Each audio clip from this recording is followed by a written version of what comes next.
Aujourd'hui, je vous emmène en quête d'une toile que l'on tisse et que l'on détisse. Si vous pensez à l'Odyssée d'Ulysse, nous partons en quête d'apprentissage. Cet apprentissage se forme et se reforme toute notre vie. L'apprentissage, c'est la base. C'est une base qui nous permet de comprendre le monde. C'est la base de notre compréhension.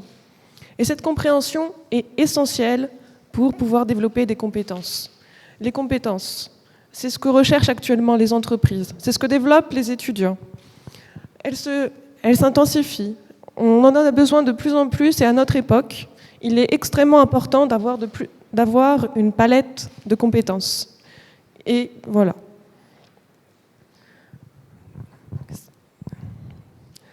Pour pouvoir développer ces compétences, on a besoin de développer souvent ces compétences à travers des plateformes. C'est des plateformes numériques.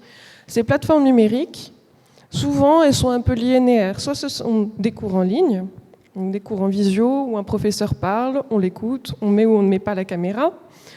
On ne répond pas forcément toujours en activant le micro. Étrangement, le micro ne marche pas. Ces plateformes numériques, elles ne sont pas forcément toujours en adéquation avec la réalité. Et c'est là où s'élabore ma thèse, parce que ma plateforme, elle fait face à cette complexité.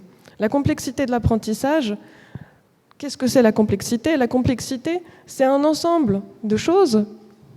Voilà, par exemple, les méthodologies, les ressources, savoir utiliser par exemple des jeux vidéo, les serious games, savoir utiliser des vidéos, mais aussi savoir partager cette expérience. Et c'est cette expérience qui nous permet de développer cet apprentissage. Et ce partage d'expérience, ça fait qu'on a besoin de plateformes qui ne sont pas forcément linéaires, qui vont être organisées, mais qui vont pouvoir tenir compte de ces facettes. C'est une plateforme multifacette. Il y a toute cette diversité, mais aussi cette variété. Et ces facettes, c'est aussi la palette d'acteurs. Ça peut être les étudiants, ça peut être aussi les enseignants, mais aussi les organisations, les institutions, qui vont dire quels sont les objectifs des étudiants, qu'est-ce qu'ils doivent acquérir.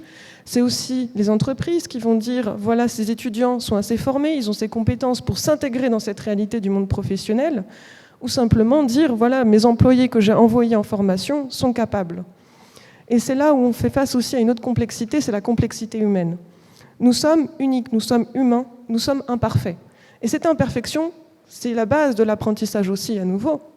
C'est qu'on va pouvoir s'adapter à des situations qui ne sont jamais parfaites. On a des situations théoriques pour apprendre les processus, puis ensuite, on fait face à cette aventure humaine où on va s'adapter grâce à notre apprentissage.